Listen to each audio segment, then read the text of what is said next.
이번 강의 소개입니다.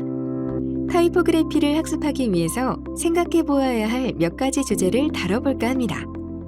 다양한 타이포그래피의 정의와 배경을 이해했다면 우리는 어떠한 태도로 타이포그래피를 대해야 할까요? 그리고 일상에서 자주 쓰는 폰트는 어떤 의미를 가지고 있을까요? 정보의 홍수 속에서 우리가 글자를 만나고 느끼고 또다시 생성하는 과정에서 생각해 볼 문제들을 하나씩 살펴봅시다. 학습 목표. 폰트와 일상의 글자들을 관찰해 타이포그래피의 관점에서 비교할 수 있다. 타이포그래피의 선에 대한 개념을 서술할 수 있다. 타이포그래피의 정의와 범주에 대해서는 약간의 논란이 있어 왔습니다. 타이포그래피의 본래 뜻과 같이 활자를 효율적으로 그리고 아름답게 배치하여 독자가 얼마나 글을 쉽고 편하게 읽을 수 있는가 하는 기능적인 측면을 이야기할 수도 있고요. 레터릭이나 활자를 활용한 표현 영역까지 포괄해서 이야기하기도 합니다. 타이포그래피를 포함한 그래픽 디자인 영역에서 이야기할 때 칼로 무 썰듯이 경계를 이렇게 딱 잘라버리는 것은 쉬운 일이 아니죠.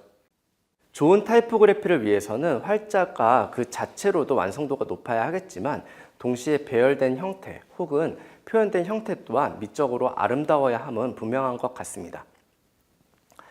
그림은 보는 것이고 글자는 읽는 것이라면 타이포그래피의 근본적인 목적을 읽기 쉬워야 한다는 기능에 두는 것이 당연하다고 할 수도 있겠죠. 최근에 글자로 표현하는 다양한 그래픽 작업을 많이 볼 수 있는데요. 이렇게 이미지화된 글자라도 판독에 어려움이 있다면 타이포그래피의 범위에서 멀어진다고 할 수 있겠죠. 우리는 일상에서 디지털 폰트를 아주 자주 접하게 됩니다. 폰트란 것은 집합의 개념입니다. 우리는 글자체나 글꼴에 대해 말할 때 그 모양이 어떻게 생겼는지를 각각의 형태에 대해서 말하는 경향이 있죠. 하지만 많은 글을 배치하기 위해서 사용하는 폰트는 낱자로 기능하기보다는 여러 글자들이 모여서 기능을 합니다.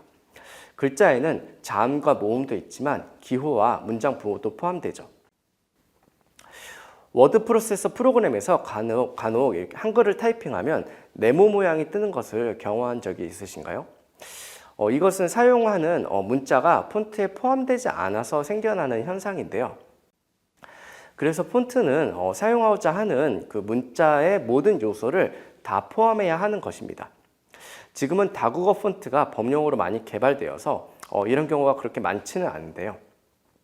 이 네모는 프로그래머들 사이에서 두부라는 별칭으로 불리기도 합니다. 구글에서 개발한 노토 산스, 노토 셰리프라는 폰트 이름에 붙어있는 노토가 바로 이 두부에서 착안해 만들어진 것이죠. 노토 계열의 폰트는 모든 브라우저의 언어와 호환되는 것을 목적으로 개발되었으니까요. 간혹 좋은 폰트에 대한 질문을 받습니다.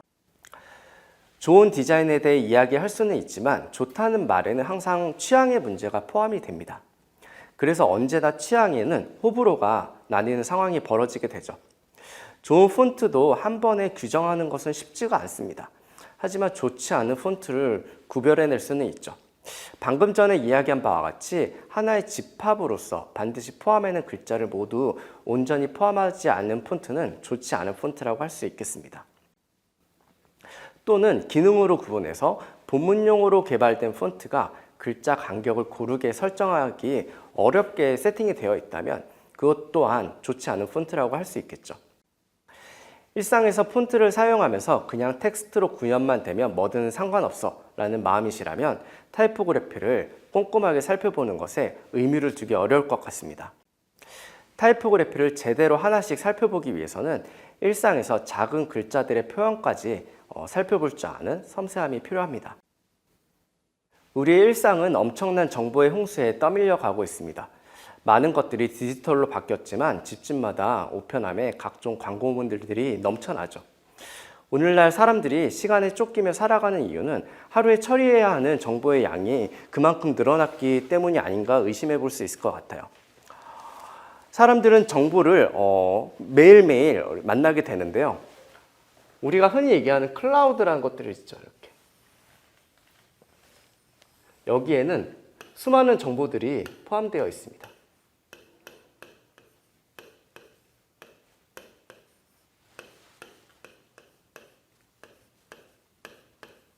그리고 이 정보들이 계속 흘러내리죠. 우리가 타임라인이라고 하는 SNS의 정보들을 보면 이렇게 정보들이 계속 흘러내립니다.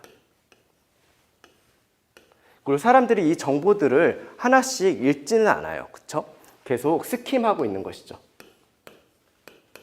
흘려보내면서 정보를 스킴하고 있어요. 그리고 때로는 굉장히 보기 싫은 광고나 어떤 내용들은 스킵을 하죠. 여기서 떼버리죠.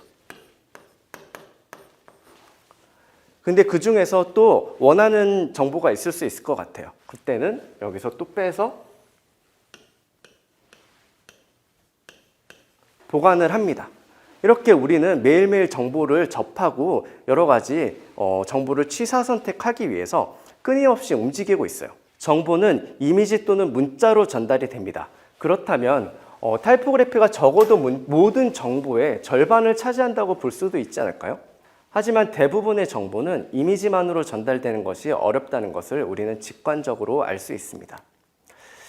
우리가 타이포그래피를 다시 한번 정중하게 살펴봐야 하는 이유가 여기에 있는 것 같아요. 한 줄의 문장, 길지만 중요한 장문의 단락, 그리고 텍스트가 설득력을 가지고 사람들에게 감흥을 주기 위해서 타이포그래피는 제 역할을 온전히 해야 합니다. 흥미롭게 보여서 가시성을 높일 것인가, 또는 피로감 없이 독서할 수 있도록 가독성을 높일 것인가 하는 혹은 빠른 판독을 위해서 우리가 무엇을 해야 할까를 고민해 봐야 하는 것이죠. 디자이너는 타이포그래피가 목적에 맞게 기능할 수 있도록 방향을 잡아주고 세세한 항목을 보살피는 그런 태도를 가져야 합니다. 타이포그래피는 두 가지 유전자를 내포하고 있는데요. 하나는 선이고요. 다른 하나는 소리입니다. 활자는 기본적으로 네모꼴을 유지하고 있어요. 그래서 조형적으로 이것은 하나의 점이라고 볼 수 있죠. 이 점들이 모여서 하나의 단어를 만들고 그 단어들이 모여서 문장이 되고 페이지가 되고 한 권의 책이 됩니다. 타이포그래피에서는 이를 가리켜서 선의 구조라고 합니다. 이것은 보이는 선이죠. 그래서 타이포그래피에는 보이지 않은 선과 보이는 선이 함께 존재하는데요. 보이지 않는 선이란 것은 일종의 에너지로 시각적 흐름을 말합니다. 활자는 태생 자체가 선이라는 에너지를 담고 태어났다고 볼 수 있어요. 그래서 활파한 인쇄 시대의 활자들은 물리적으로 규정된 틀 안에서 규칙적으로 자리 잡게 되어 있었습니다. 하지만 디지털 활자는 매우 다양한 경우의 수가 가능하게 되었죠. 이것은 새로운 실험을 가능하게 했다는 점에서 장점일 수도 있지만 활자가 본래 가지고 있는 선의 속성을 망가뜨릴 수도 있다는 위험 요소로 작용하기도 합니다. 본래 활자가 가진 선의 속성을 이야기했다면 그것이 모든 것을 대변하기는 어렵다고 할 수 있어요. 왜냐하면 지금 모든 것이 디지털에 속하게 되었기 때문인데요.